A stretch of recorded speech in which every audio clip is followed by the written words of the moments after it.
Welcome into another episode of Everything is Logistics, a podcast for the thinkers in freight. I'm your host, Blythe Brumleve, and I'm happy to welcome in Mike Mikulik. Did I say that right? You said it right. Good one. Awesome. Good one. Okay, good. He's the Vice President of Sales and Operations at SPI Logistics, and we're going to be talking about the wonderful world of freight agent programs. So, Mike, thank you so much for joining. Thanks for having me. This is exciting, Blythe. I'm looking forward to this for a while. Heck yeah, likewise. And for folks who may not know, about you, about your career background, give us a sense of how you got into the logistics industry to begin with. Oh my goodness, we're gonna need more than an hour. I basically fell into this industry right out of school, believe it or not. So I've been doing this, and I'm not gonna tell you the exact number of years because then you'll be able to figure out my age, but it's well over 20 years in this industry, and I've touched all modes of transport. I started my career in air freight and air cargo, was heavily involved in international trade, especially on the Asia Pacific trade lane coming into the US and Canada. And then within the last year, I got into the domestic transportation within Canada and the US. And to be honest with you, I think that's where the excitement really happened. It's a fast moving product. Anybody that you talk to has some sort of a transportation need when it comes to domestic transportation, and there's always opportunities. That's interesting that you say that about, so you came from the international side of things, which I would automatically think is way more exciting than the domestic side of things, but it's the opposite for you. You know what? If you take a look at air freight, that's exciting. That's fast paced. But think about this: you move something out of, I don't know, the port of Shanghai coming into Long Beach, California. It gets loaded, and then it's on a ship for 14 days, and nothing happens in between. And I found it's very much a commodity driven market. It's all about freight prices, and I just find it's not as exciting as trucking. And so speaking of trucking, is that your passion for trucking? Is that why it sort of brought you over to SBI? Absolutely. I mean, for one thing, the model of our company is completely unique because we're strictly an agent-based model. So for us, I can't tell my agents what to do, but I can work with my agents to help them be successful. And I don't know, for me, it's yeah, you know what? Obviously, we all get paid very well, but you know what the big thing is when you help an agent grow, be successful, make a substantial income. There's a lot of psychic income in there. It's good for the head. I enjoy that. I enjoy winning. Absolutely. I mean, that's a great way to put it because, I mean, for full transparency for the audience, SBI Logistics is a sponsor of the Everything is Logistics podcast, the first sponsor of the show. So super grateful to have you guys' support. And one of the things we're going to be doing is having conversations like this in order to get those perspectives from, I mean, we're having this conversation with you, of course, to kick things off. But then in the future, your freight agents and talking to them and figuring out what's going on with that in the trenches knowledge and what they're struggling with, what their challenges are. Hopefully it can help other folks out there. So I guess for the larger landscape of what, the freight agent world looks like, can you kind of break down the difference between a freight agent and a freight broker? Absolutely. Good question. So, I mean, I attribute a freight broker as someone who, is in the trenches, either getting a customer, finding the carrier to sit there to move it on. And they could work for a large 3PL, like whether it be an asset-based company or a non-asset-based company, but they work for a company and they basically dispatch cargo. And they somewhat manage that book of business. Now, a freight agent is usually someone who has their own independent book of business, and they work for a company under an agent model or under a straight commission model. That's how I attribute the difference, more so internally within our company. And so with the freight agent model, it feels like I've been hearing more about the freight agent model for a few years now, but has this always been, sort of I guess maybe a stepping stone for freight brokers to sort of aspire to become a freight agent? You know what's kind of cool? So I heard about it, I don't know, probably about 8 years ago, but I never even considered looking at it. Obviously, the first thing was that it was strictly a commission-based model. And, when you had a family and you're used to a salary, that guaranteed income kind of you hold tight to that. You need that, right? It's hard to let go and all of a sudden just go on your own.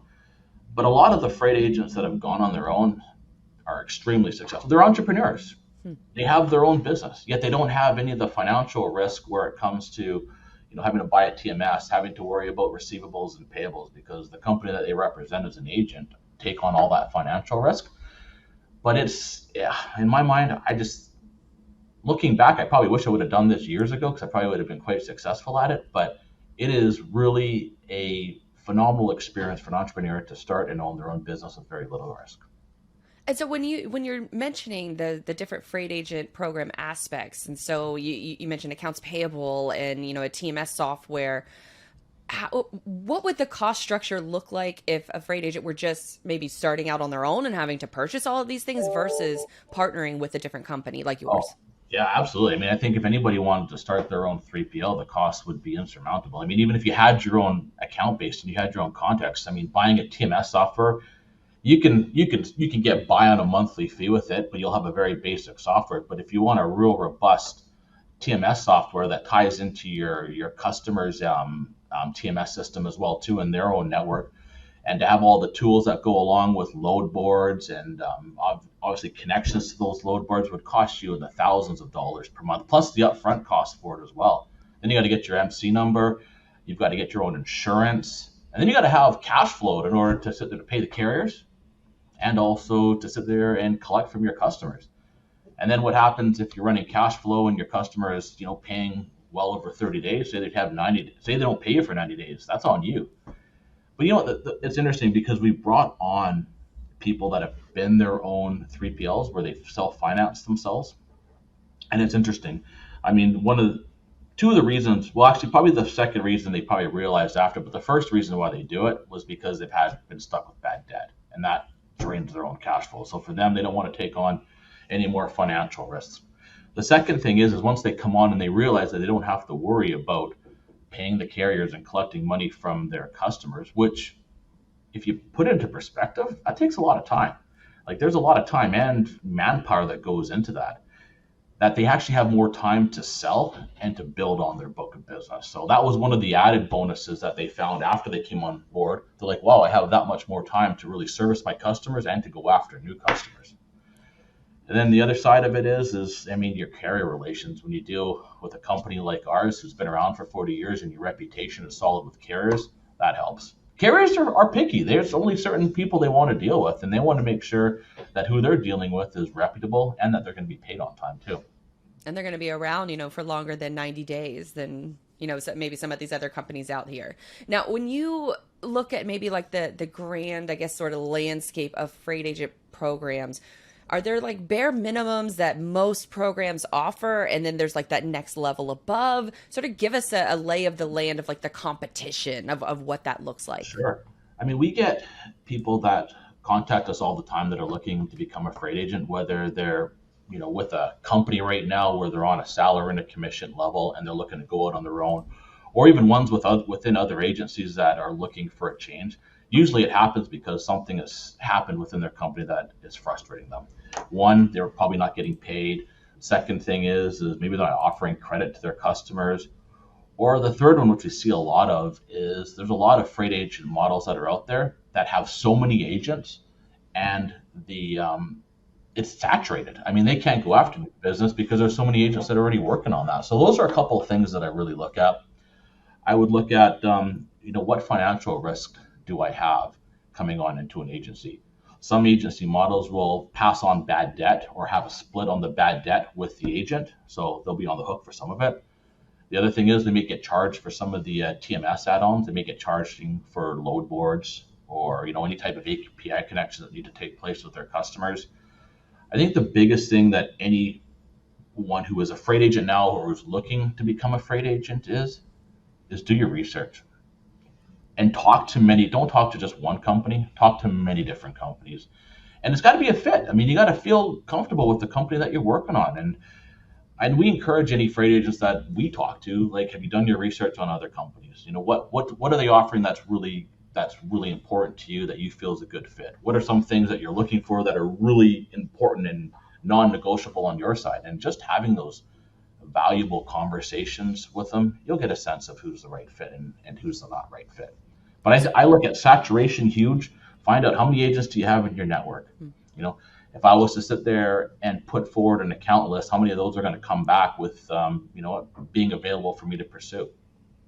And that's one thing that we'll do is Any agent that we talk to that has a substantial customer list, we'll put together an NDA. We'll both sign it so we have protection, and we'll run it through our database to find out if the accounts are open or not. And in most cases, 90% of the time, these accounts are open. I mean, we're still a large company, but there's so much freight out there. There's so many customers out there. But I think with some companies, they get to that level of having so many agents that the market becomes extremely saturated, and it's hard for an agent to come in and to not only to take their existing book of business, but to add on to that book of business with more. Because they're all coming from the same pool of, the carriers that everybody can use and the software and the capabilities. So they're kind of lumped in. Exactly. So when say I'm a freight agent and I just went through like a terrible time, I found out, I got to split this debt with my current provider, and so I start looking around for a new partnership. What kind of questions should they be asking when it comes from that new partnership? Absolutely. You know what? Do I have a non-compete? Is the agency that I'm working with, do they have a non-compete? Not that I'm a believer in non-competes, because I think they hinder people. Do you have a non-solicitation? Can you take your customers and go out with you? Or is the company I'm going to be requiring that of me? What financial risk do I have? And ask them clearly, like, if the customer doesn't pay, who takes on that risk? Or, if I am negligent with the load, who's responsible for that? All those are important questions. I'd even ask to see their insurance certificates as well too, so I know what kind of company that I'm getting myself involved in. I'd ask about how many vetted and approved carriers I have in the system, and what's your process for vetting and onboarding carriers.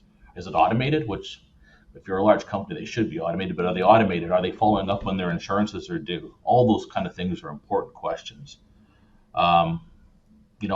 What's my training like? Oh my goodness, like, that's a big thing. How do I get onboarded? I mean, there's companies that'll sit there and bring the person on board, show them how to utilize the system, and never hear from them again. I mean, in my mind, that's a complete no-no. Your back office support has to be one of the closest people tied in with the agents, working with them, helping them develop, the programs, helping them get set up, helping them understand the TMS tool to the best capability that it can offer. I actually want to get into a little bit of what that onboarding process looks like. So I'm a freight agent. I've done my shopping. I've done my due diligence. I've asked the questions, and I've decided, okay, SPI is the company that I want to go with. What does that transition period look like? Is it something that happens in 30 days, 90 days? Is it something that should probably realistically take a couple of years? Break that onboarding process down for us. I don't know. I think we've perfected the onboarding system. A lot of the agents that we bring on are with a current company and they're unhappy and they want to leave quickly.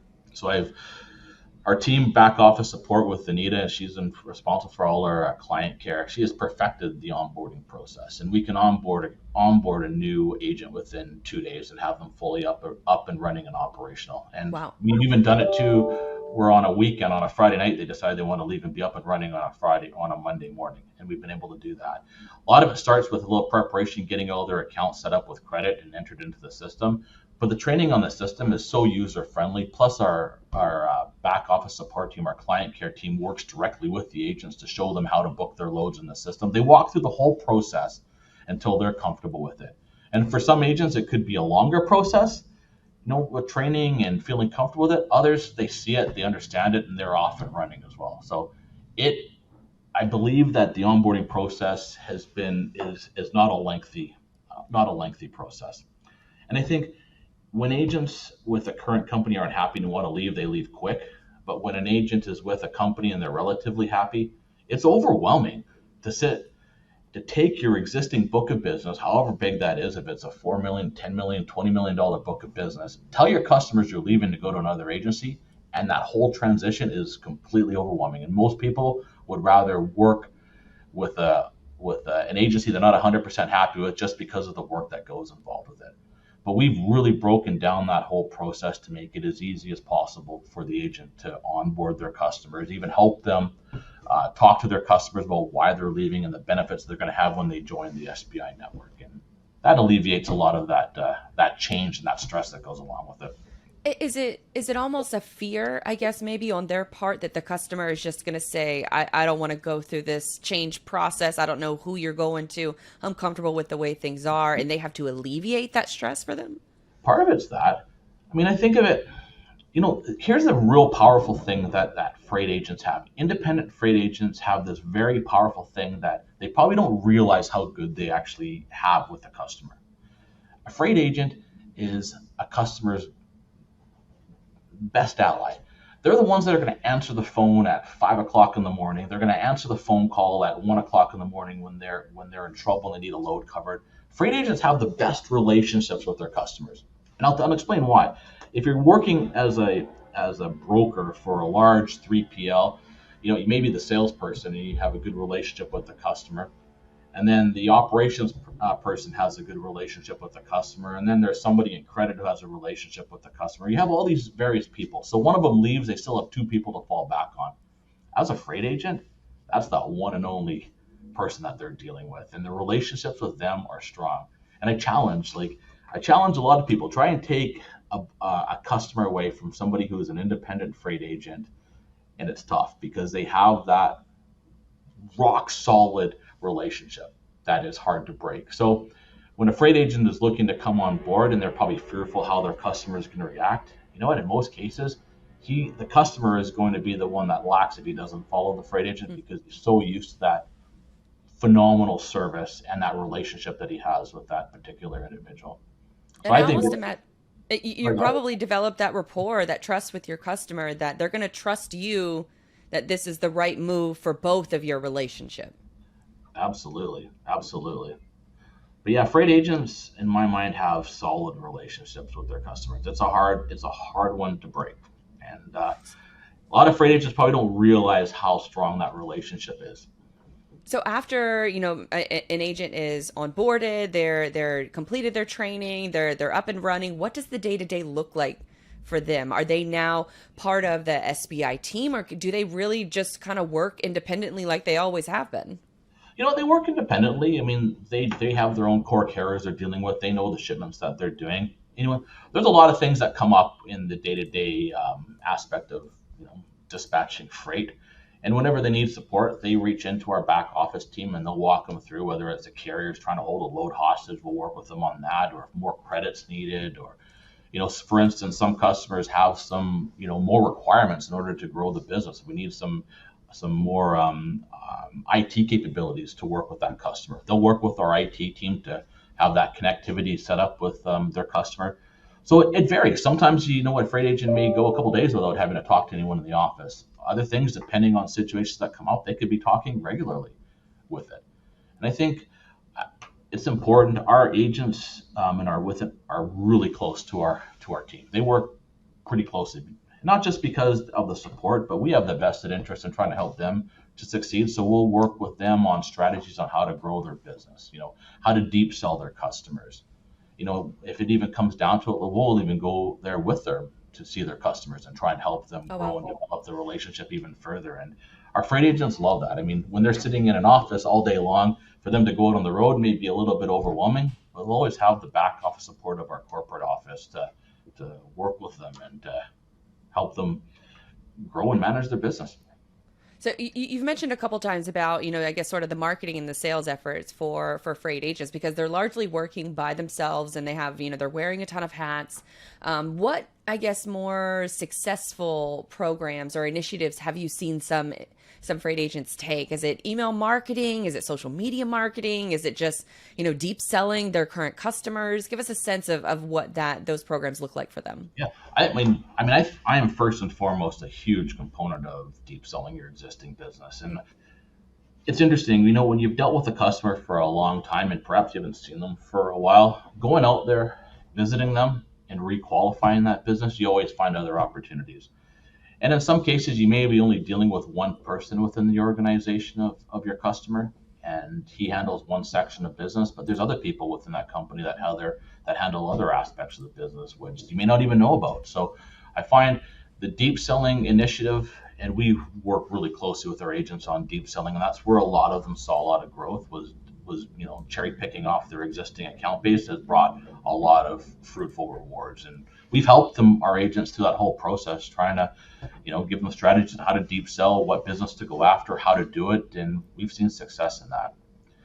On the marketing side of things, I mean, well, you and I have talked. That's probably why you and I are doing work together here now. Is I think we were weak on some of the marketing that we were doing, but within the last year and a half, we've really put in a lot of effort and time, and we're learning as we go too, from people like you and from people like Chris, about how to market our company. And I think we're going to see a lot more come out of that. And with that's also going to come other customer opportunities for our agents, which I think are going to be very positive. And so when you talk about marketing, is it really, marketing the SPI brand, or are you helping the freight agents market their own business, or is it a combination of the two? It's a combination of the two. A lot of our agents have individual websites that are strictly tailored to their location and to the type of business that they want to go after. So we'll help build websites for them specifically for their independent offices. We market a lot too through LinkedIn and just other various avenues for trying to help customers come on, or new customers come on board within the network. And then we heavily market for other agents to come on board to our network. And I think it boils down, not every agent's going to be the right fit for SPI, yet we're probably not going to be the right fit for every other agent too. And you know what, we get a lot of requests for people that want to, are interested in the SPI brand, and the ones that we feel are the right fit and it's the right fit for them, it works out awesome. But I think we really are select. I hate using the word select. I don't want to hinder myself, but I think on both sides, you just got to make sure it's the right fit. And You then kind of have to. when you have a partnership that's the right fit and it's a win-win for everybody, those are the ones that grow. Those are the ones that flourish. And so when you talk about, some of the agents that you're looking for, is it more of the focus for SPI to be, I don't want to say like headhunting, but that's kind of what it is. Like you're looking for those top elite providers that are a good, sort of ideal customer profile, ICP fit for you guys, or are they coming to you and you're vetting them that way? We get a lot that come to us, and we'll vet them that way. We have a lot too that we're actively pursuing. And the thing is, when you're trying to bring an agent on board, trying to recruit an agent, the process is long. I mean, you'll talk to any other of our competitors. Trying to go after an agent, it could take months. It could take years. Oh, wow. Why would they leave if they're happy, right?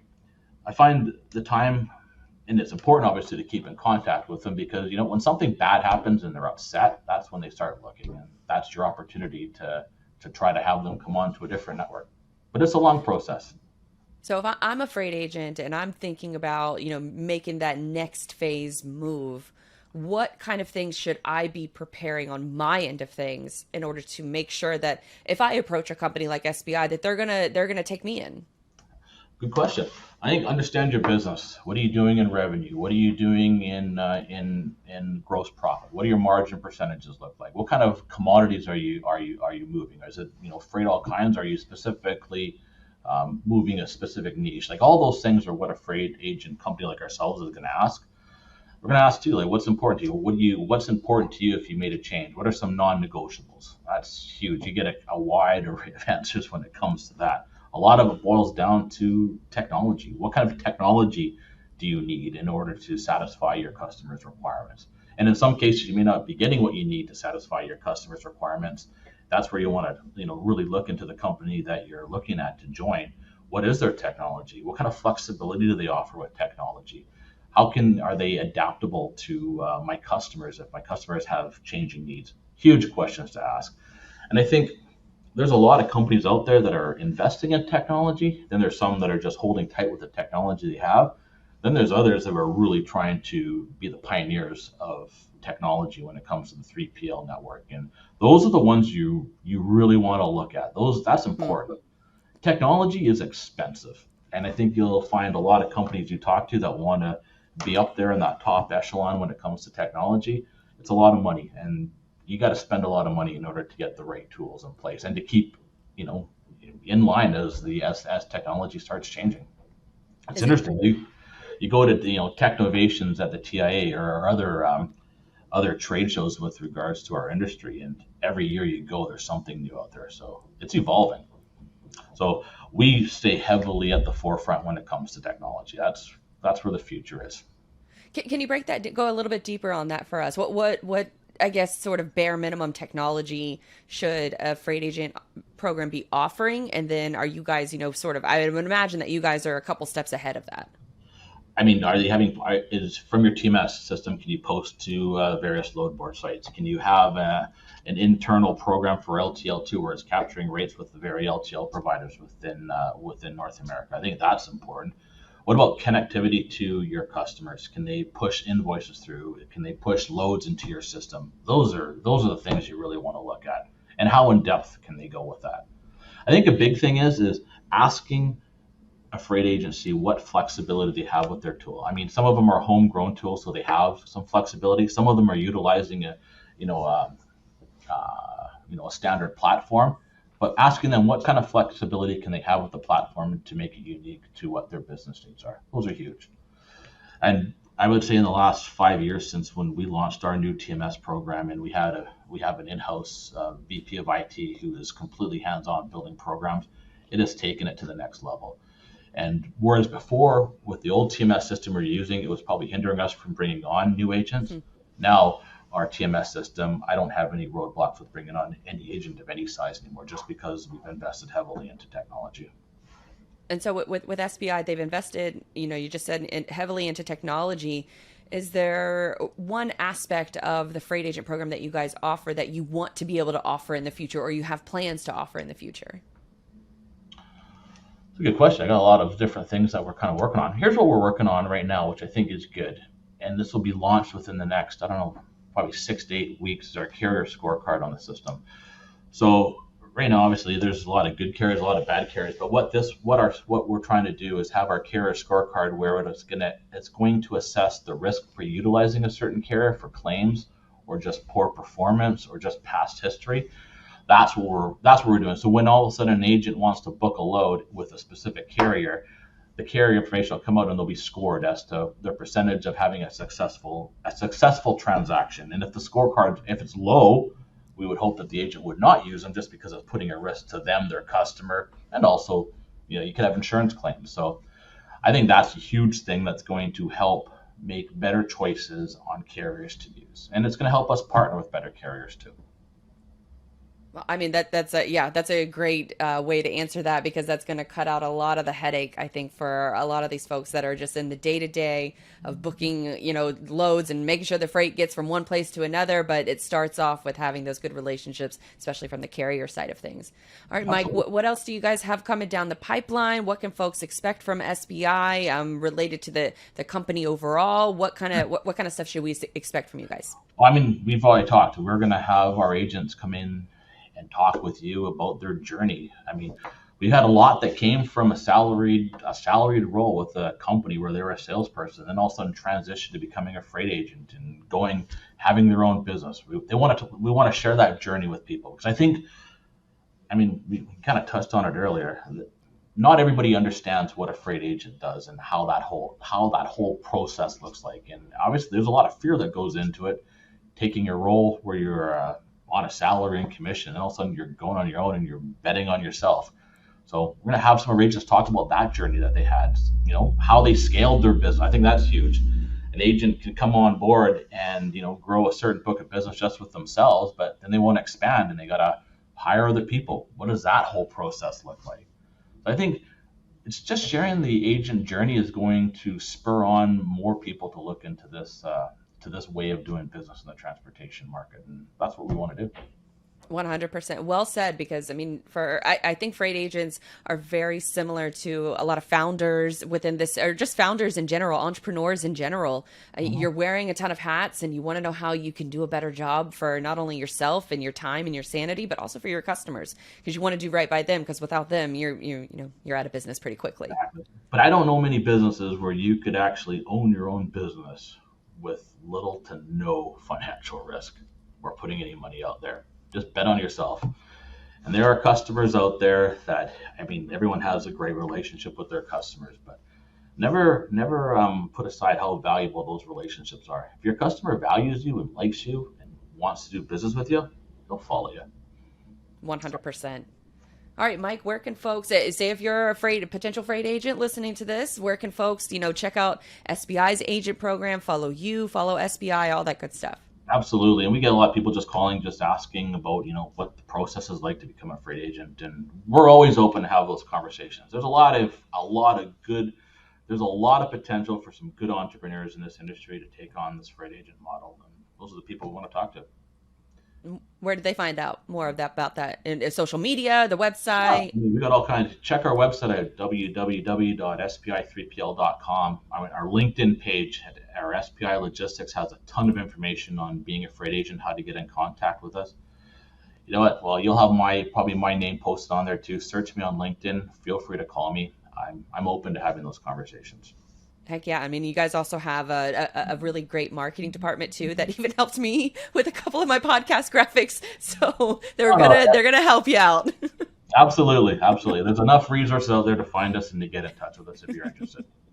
Awesome. And I'll link to all those different contact links in the show notes just to make it super easy. But Mike, thank you for joining the show, and I'm looking forward, and thank you for the partnership, of course, but then I'm also looking forward to a lot of those conversations with your agents in the future, because there's a lot of valuable insight that can come from those in the trenches experience. I believe it. I'm excited for your journey too, Blythe, and I think, between your company and our company, we're going to have some great things happening, and I believe it. Heck yeah. Well, thank you so much. I believe in you guys too, which is why, this partnership makes sense, is you find good people that you connect with, and hopefully magic comes from that. So hopefully other folks will find this valuable and insightful in their entrepreneurial freight agent journey. So appreciate your time, Mike. No, I hope people can, as they listen to this, they can get an idea of the culture of SPI and what we're all about. And we're going to have some of our executive team on there, some of our agents, but I hope when anyone listening is going to get a good feel about what our culture is like. Culture sells. Heck yeah. Believe in the entrepreneur.